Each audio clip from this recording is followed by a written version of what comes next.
Welcome back, Northern Michigan. Of course, it is Wednesday, and that means it's time for Pet Talk with Dr. Jen Klabunde from Northwood Animal Hospital. As always, Dr. Klabunde, so good to see you. Good to see you, too. Thank you for having me. Today, we are talking about spaying your female pets and the benefits that come from that. First of all, I want to start by saying, or asking you, what does it mean to spay an animal? That's a great question, because it's completely different from males that we talked about last week, where we just removed the testicles.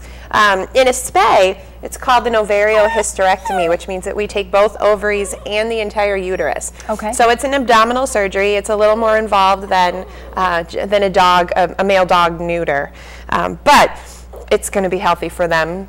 People should do it. Get it done. This is a little female here, and she's going to be spayed today. Yes. She needs a home. She needs a home. Oh my goodness. And she has 3 litter mates, all females, that need homes too. And she's a lab mix, so she's going to get to be a nice medium-sized dog.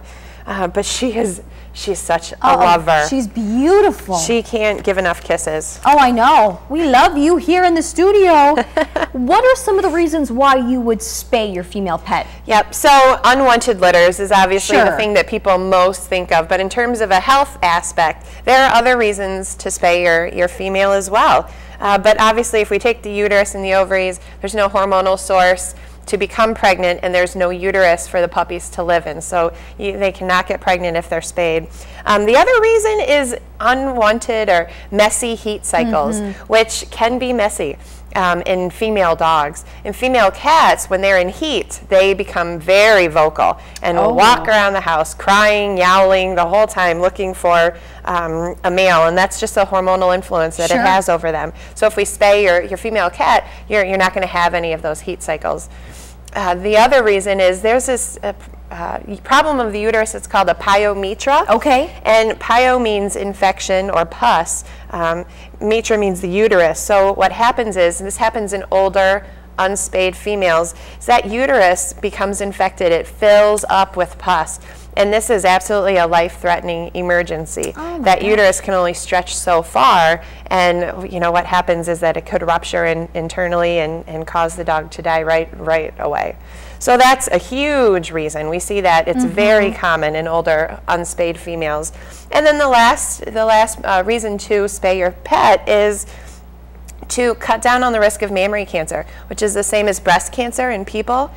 This is 40% of the time cancerous and can shorten their lifespan greatly. So if we spay before the first heat cycle, they have 0 chance of getting mammary cancer. It's one of those exponential graphs, Melissa, where with each heat cycle that they go through, the risk just increases exponentially. So even if you spay her after her first heat, she still has a risk of getting breast cancer, and we need to spay her before that first heat so that her chances are 0. Is there a specific age you recommend having your pet spayed? Anytime between 4 and 6 months. Okay. For these shelter dogs or rescue dogs, we like to get them spayed before they're adopted. So she is spayed already. Okay. We did her last week. She's good to go. She is good to go. But as long as you're getting them before their first heat cycle, which in larger dogs happens around 6 months. Okay. In smaller dogs, it happens around 1 year of age. Okay. As long as we get them spayed before that first heat cycle, they're going to be nice and healthy for you long term.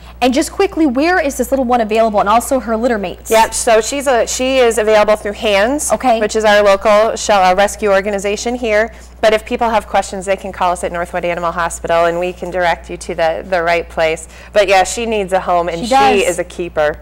She's so cute. Oh, she's precious. For more information about where you can adopt this precious little one and her litter mates, if you choose to do so, I will post a link on our website, upnorthlive.com, to Northwood Animal Hospital. Thank you so much, Dr. Klabunde. Thank you. And taking a look now at weather watchers this morning, we turn things over to Storm Team meteorologist Christina Burkhart.